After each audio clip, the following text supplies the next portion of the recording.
For Bigg Boss he is Vicky भैया, for people he is mastermind. But अगर मेरी बात मानो तो वो आइडल हस्बैंड है, आइडल बेटे है और आइडल फ्रेंड है। We are welcoming Vicky Jain and this is Vishal Ambani. Thank you so much, congratulation Vicky भैया। Thank you. ये जो नाम है विक्की भैया, आइडल हस्बैंड से लेके विक्की भैया तक एंड फिर मास्टरमाइंड, आपकी जो जर्नी रही है मैंने बहुत क्लोजली फॉलो की है आपकी जर्नी को। आप अगर कुछ बताना चाहोगे and how you are feeling coming back home? मतलब बिग बॉस की जर्नी बहुत ही फैंटास्टिक रही। मुझे ऐसा लगता है कि मैंने हर दिन वहाँ पे जिया है और कुछ ना कुछ हमेशा किया है। वहाँ बस एक ही चीज़ इम्पोर्टेंट थी कि आपको एक्टिव रहने की ज़रूरत थी। आपको एक्टिव रहना है उस घर पे हमेशा, सो दैट और कुछ करने तो वहाँ पे है नहीं। तो मुझे ऐसा लगता है मैं हमेशा एक्टिव था। मैं बहुत ज़्यादा रियल था अपनी सारी फीलिंग्स और इमोशंस को लेके, क्योंकि वो show he point of views का था कि आप अपने पॉइंट ऑफ व्यूज़ रखिए सबके सामने। तो हम सब वोकल होके एक दूसरे के सामने, क्योंकि हम सब कंटेस्टेंट्स थे और हम सबको अपने अपने पॉइंट्स एक दूसरे के सामने रखने थे। तो शायद मैं कहीं ना कहीं उन पॉइंट्स को रखने में या समझाने में सफल रहा। जब मैं बाहर आया और जब मुझे रिस्पांस मिला और सब लोगों ने, ऐसे बहुत सारे लोग थे जो मिले और जिन्होंने कहा कि उन्हें मेरी जर्नी बहुत पसंद आई, उन्हें मैं समझ में आया। मतलब जो मैंने वहाँ समझाया है, जो मेरे पॉइंट ऑफ व्यूज़ थे उनको समझ में आ रहे थे। एंड शायद वो वेट करते थे कि मैं कब अपनी ओपिनियन दूंगा किसी भी मैटर में और मैं क्या कह रहा हूँ वो सुना जाता था। सो ये सारी चीज़ें वहाँ पे आप अर्न करते हो। यही कमाई है आपकी उस घर पे कि किस तरह से लोग आपको देखते हैं, आपको किस तरह से समझते हैं। तो वो सारी चीज़ें करने में मुझे लगा कि मैं बहुत हद तक कामयाब था, तभी शायद इतना लोगों का प्यार और सपोर्ट मिल रहा है। मैं हर किसी की स्टोरी में था, हर किसी से मेरा एक रिलेशनशिप था और हर कोई अपनी किसी भी चीज़ में एक कोई प्रॉब्लम मुझसे डिस्कस करना चाहते थे, तो इसीलिए मैं काफ़ी ज़्यादा इन्वॉल्व था। तो जर्नी बहुत एब्सोल्युटली ऑसम रही, क्योंकि अब हमारे पास फीडबैक भी है जो बाहर आने के बाद लोगों का मिला है। तो बहुत सारे लोग हैं जो कहते हैं कि शायद हमारे लिए आप ही रियल विनर हो, या For me, you were in the top 3, to be very honest. Thank you so much brother. So हाँ है, मतलब बहुत लोग हैं जो टॉप 3 भी बोलते हैं, विनर भी बोलते हैं। कुछ बहुत अच्छी बात बोलते हैं कि मतलब शायद ये सीजन आपके नाम से जाना जाए, याद रखा जाएगा। तो अभी कितने लोग क्या सोचते नहीं, बट कुछ एक इंसान से भी आप ये, मैं तो उस जगह से गया था कि जहाँ एक इंसान भी ऐसा मेरे बारे में नहीं सोचता था। तो वहां से आने के बाद अगर इतने इंसान है जो मेरे बारे में इतना सोच रहे, तो मतलब उन्होंने मुझे देखा है और मेरी जर्नी से कनेक्ट हुए और बस मैं वही करने गया था। मैं एंटरटेन होने गया था और करने पहले 2 हफ्ते की अगर मैं बात करूं, मुझे ऐसा लग रहा था you are trying to reach people. आप लोगों से बात कर रहे थे, लोगों के बीच में दोस्ती बनाने की कोशिश कर रहे थे। एंड पहले 2 हफ्ते में ही कई बार अंकिता जी ने बोला कि आप मुझे टाइम नहीं दे रहे थे। मुझे ऐसा लग रहा था कि आप दोस्त बना रहे थे। इसके लिए थोड़ा सा अंकिता जी से अलावा दोस्तों से रिलेशन बना रहे, जैसे मुनावर से आपने पहले हफ्ते में दोस्ती की, मनारा से दोस्ती की। आप अगर कुछ बताना चाहोगे इसके बारे में? मतलब ये ह्यूमन की एक टेंडेंसी है कि आप किसी एक नई जगह जाते हो, वहाँ जितने भी लोग रहते हैं आप उनसे बातचीत करते हो, तो उसमें समय आप उनको जानने की कोशिश करते हो। एक साथ आप 17 लोग 16 लोगों को जानने की कोशिश कर रहे हो, तो आपको उनको समय देना पड़ता है।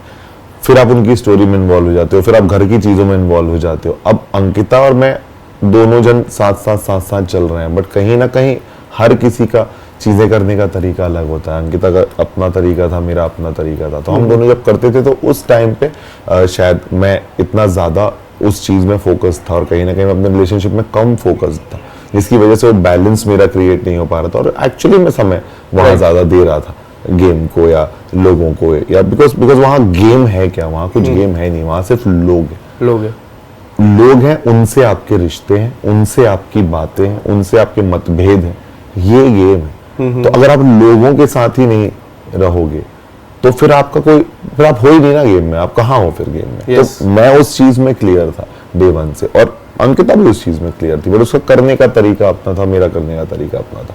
तो उस वजह से जो उस समय कुछ चीजों में जो मुझे ध्यान दे देना चाहिए था शायद मैंने नहीं दिया, क्योंकि हमारा 5 साल से रिलेशनशिप है, हम एक दूसरे को जानते हैं, हम दोस्तों की तरह ज्यादा रहते हैं। आपने देखा ही है, मतलब हम दोस्तों की तरह रहते हैं कि तभी हमारे रिश्ते में मजा आता है हम दोनों को, क्योंकि हम हंसते खेलने पढ़ने वाले इंसान है, मस्ती करते रहते हैं पूरे टाइम, क्योंकि मुझे ऐसा लगता है वही सही हो। बट ये 17 जन में मुझे ऐसा लगता है कि आपके जो 2 पहले से दोस्त थे, नील एंड ऐश्वर्या, जिसको आप डांस रियलिटी शो से जानते थे, बीच में दोस्ती हुई, फिर झगड़ा हुआ, और मुझे एक पॉइंट याद है कि नील ने ऐसा कहा था कि जिस तरह आपकी और ऐश्वर्या की दोस्ती है, उस तरह नील एंड अंकिता जी की दोस्ती नहीं है।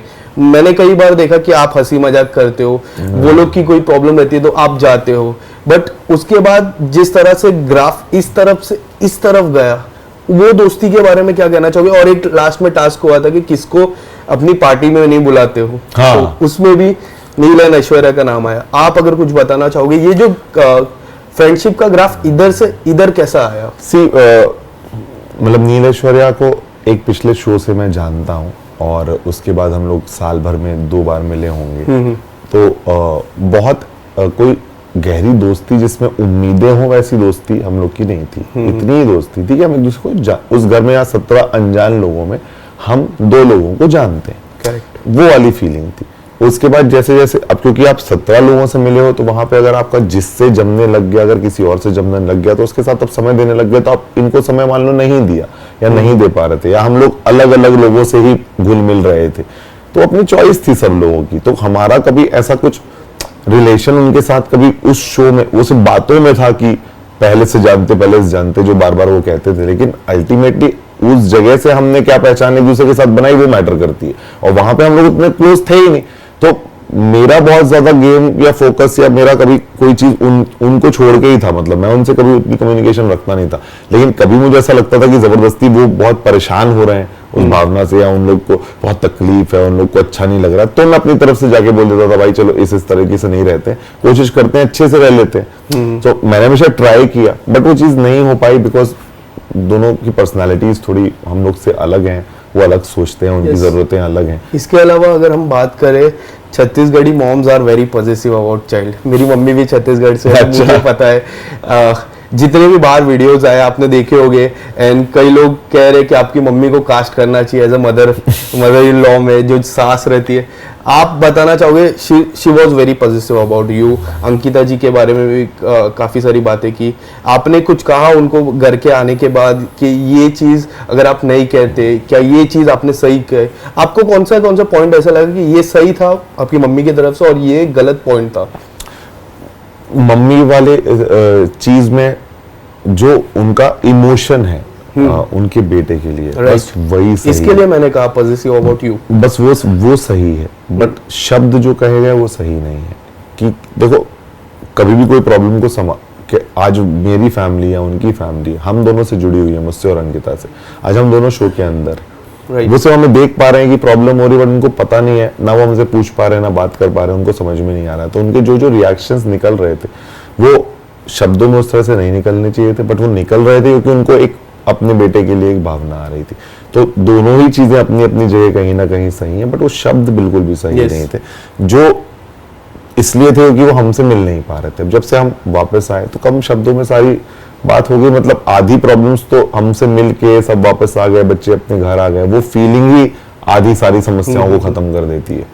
वो कम्युनिकेशन गैप जो हो रहा था हम लोग के बीच में के कारण वो प्रॉब्लम्स आ रही थी। तो वो सारी चीजें उतनी, क्योंकि वो हमारी चीजें हैं और हमारे हाथ की चीजें हैं, तो वो सब सारी चीजें ठीक है। फाइनल के बाद से एक सवाल काफी लोगों के मन में था, एक सवाल मेरे मन में भी था, क्योंकि आपने देखा होगा प्रेस कॉन्फ्रेंस में भी कई जर्नलिस्ट के सवाल आपसे और अंकिता दीदी से रिलेटेड थे। फाइनल में भी हम लोग रुके थे उस रात, अंकिता जी आए, बट वो अंकिता जी प्रेस कॉन्फ्रेंस में नहीं आए। उसका सबसे बड़ा रीजन क्या था?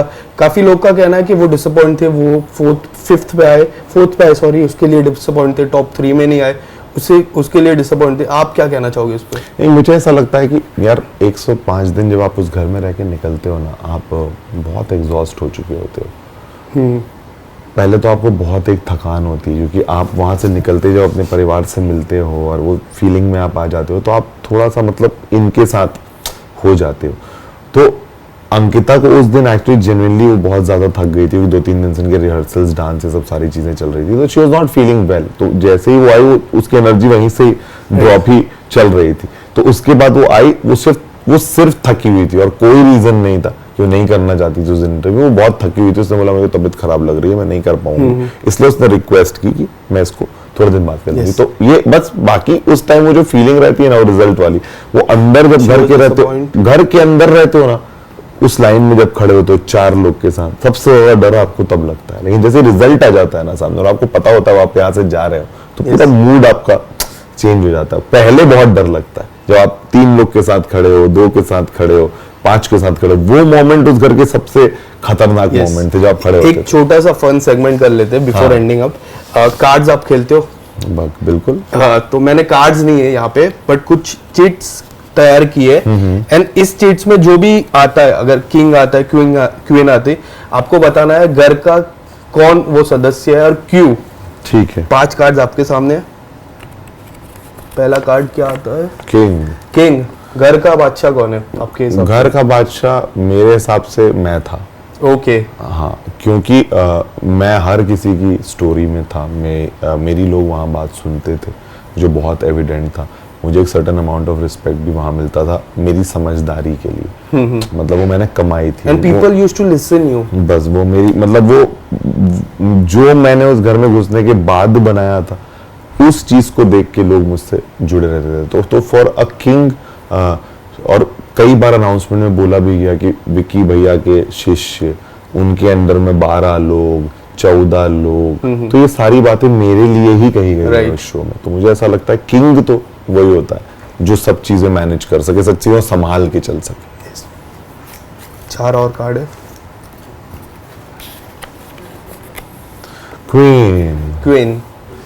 किंग की क्वीन तो एक ही हो सकती है, Ankita, and she totally deserves it, like the way she was. If you are king तो क्वीन ही है। बस तो क्वीन। नेक्स्ट बेस्ट कार्ड्स तो खुल चुके, बाकियों की जरूरत है, बेस्ट तो वही है। फटाफट खोल लेते। क्या है ये? जी। गुलाम। अच्छा, इट्स लाइक गुलाम। कौन था घर का गुलाम, एंड कौन ऐसा लगा आपको कि गुलामी करते करते काफी आगे तक आ गया?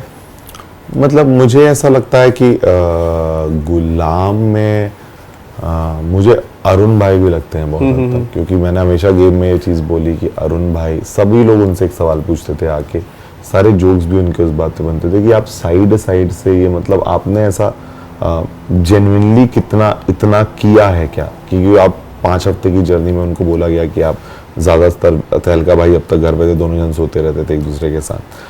अब उसमें वो बोलते हैं कि सोते नहीं रहते थे, हम वहीं से लेट के कुछ कंटेंट देते रहते थे, तो शायद वो ही समझते हैं वो क्या कंटेंट है, मुझे नहीं पता वो क्या कंटेंट था।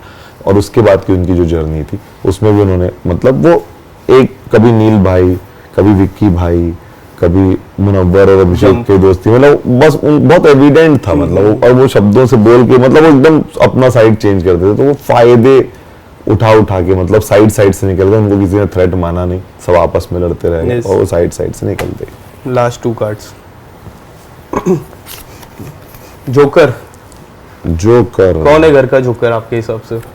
जोकर एक, मुझे ऐसा लगता है कि बिना काम का कार्ड होता है, कि जिसका शायद कोई बहुत फनी भी होता है। हाँ, मतलब वैसे फनी रहेगा तो मैं समर्थ को बोलूंगा कि समर्थ इस घर का जोकर था वो, और जोकर का काम बहुत अच्छा होता है कि वो हंसाता है लोगों को। वो डेफिनेटली बहुत एक एंटरटेनमेंट तो वो लेके आया था, डिफरेंट टाइप का एंटरटेनमेंट, जिसके कारण वो हमेशा पहचाना जाएगा। है बाकी जो उसका हुआ वो सब वोकिंग जो उसको बोला गया, वो उस चीजों को करेगा, उसको जो करना है, बट एंटरटेनिंग वो बहुत। ये कार्ड सबसे इम्पोर्टेंट है और ये बादशाह के ऊपर रहता है, इक्का। अच्छा, ये किंग बादशाह के ऊपर है, खुद को कहा बादशाह में इक्का, जो बादशाह के एक स्टेप ऊपर रहता है। सी मुझे ऐसा लगता है कि इस गेम में मैं उसी एनालिसिस से बोलना चाहता हूँ कि मैं अगर गेम को गेम की तरह आप देखोगे, सिर्फ गेम या आपने उस 4 दीवारी में क्या किया 3 महीने में, तो मुझे ऐसा लगता है कि मेरा सबसे ज्यादा योगदान था सब जगह पे। तो बादशाह हो चुका है। तो बादशाह, मतलब मैं मानता हूँ कि मैं सबसे, मैंने गेम बहुत अच्छा किया। बट आपको एक कोई ऐसा जो आपको तो लगता है, फिर वो होगा तो फिर मैं वो अभिषेक को दूंगा। अभिषेक को दूंगा। हाँ, क्योंकि अभिषेक ने अपनी जर्नी उस हिसाब से डेफिनेटली बहुत राइज किया, अभिषेक ने भी, और एक पॉजिटिव राइज भी किया उसने। तो मुझे ऐसा लगता है अभिषेक को फिर मैं बोलना चाहूँगा। Thank you so much Vicky भैया। Thank you Vishal, thank you so much, thank you.